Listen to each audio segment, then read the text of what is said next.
Jannat ahlining tili arabcha degan hadis sahihmi? Savol. Assalomu alaykum ustoz. Jannat ahlining tili arabcha degan hadis sahihmi?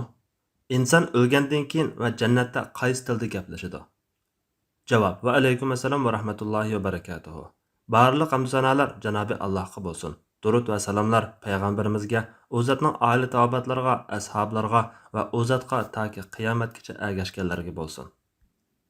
Alloh taolo o'zining bandalarga toki qiyomatga qadar dastur qilib, oxirgi payg'ambari Muhammad sallallohu alayhi va sallamga nozil qilgan ulug' kitobining tilini arab tili qilgan.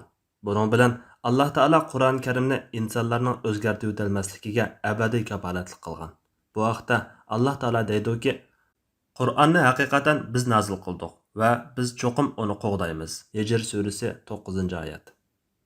Bu qo'g'dash albatta Alloh taolo ilohiy mo'jiza kitobi va payg'ambarning hadislari bilan sharaflantirgan arab tilini qo'g'dashni ko'rsatadi.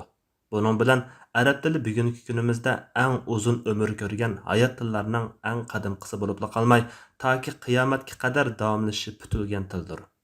Lekin jannat ahli va do'zax ahli so'zlashadigan til arab tilimi?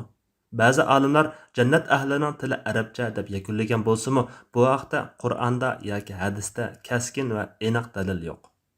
Payg'ambar sallallohu alayhi va sallamdan faqatla sahih bo'lmagan ba'zi hadislar kelgan bo'lib, Abu Hurayra va Ibn Abbas radhiyallohu anhulardan rivoyat qilindiki, Payg'ambar sallallohu alayhi va sallam arablarni 3 ish uchun yaxshi ko'ringlar. Chunki men arab, Qur'onmi arabcha, jannat ahlining so'zimi arabcha degan. Bu hadisni ba'zi muhaddislar zaif yoki hasan li g'ayri yoki sahih deb qaragan bo'lsa-mu, isnodni atrofli tekshirgan Ibn Abi Hatim, Ibnul Javzi, Zahabi, Molla Ali Qari, Shavkani va Albani qatorliq muhaddislar uni yolg'on va to'qilma deb muayyanlashtirgan va bu haqda qoyil qilinarli tushuncha bergan.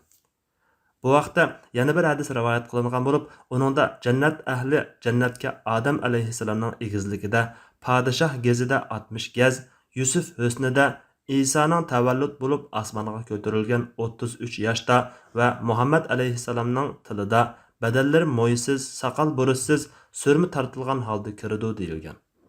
Bu rivoyatning isnodidagi Ravvat ibnul Jarrah ismli ravi zaif bo'lib, yana bir ravi Harun ibn Ri'abning Anas radhiyallohu anhudan hadis anglaganligida shak bo'lg'achqa, bu hadismi muhaddislar tarafidan intayin zaif deb qaralgan. Shundaqdimi salaflardan kelgan ba'zi tafsir va yuqorqi sahih bo'lmagan hadislarga qarab, ba'zi olimlar jannat ahlining tili arabcha deb qaragan. Salaflardan Ibn Abbas radhiyallohu anhuma, Zuhri va Muqatil qatorliqlardan jannat ahlining so'zimi arabcha deganligi rivoyat qilingan. Tabiiy tabiin muhaddislardan Sufyan Savri vahiy arab tilidan boshqa tilda tushmagan. Andan har bir payg'ambar uni o'z qavmiga tarjima qilib bergan. Qiyomat kunidagi til suryonicha bo'ladi, jannatga kirganlar arabcha so'zlaydi degan.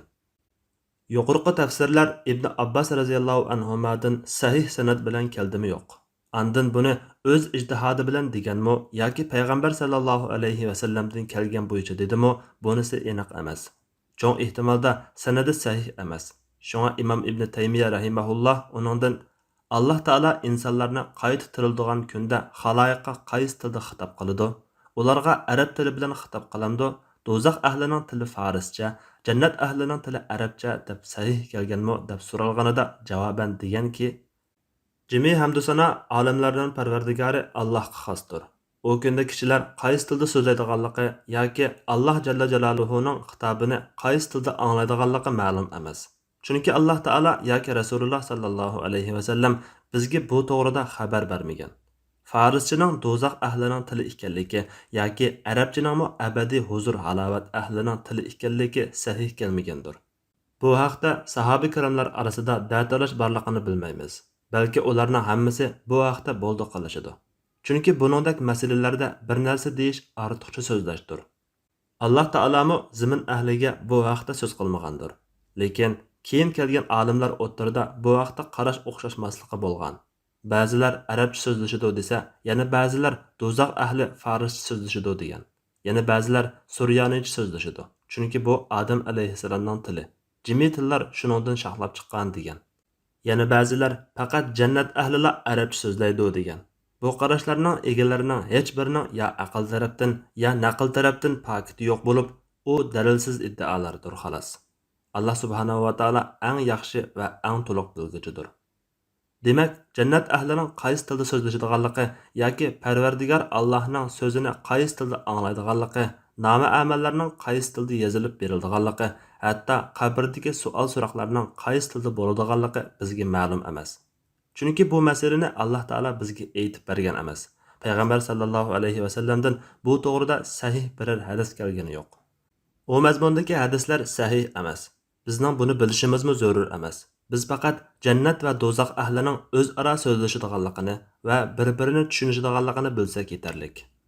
Fussilat surasidagi 31-oyatga asosan jannatda sizlar uchun ko'ngillar tortgan narsalarning hammasi va tilgan narsalarning hammasi bor. Bu oyatga asosan jannat ahli qaysi tilda so'zlashishni xohlasa shu tilda so'zlashadi.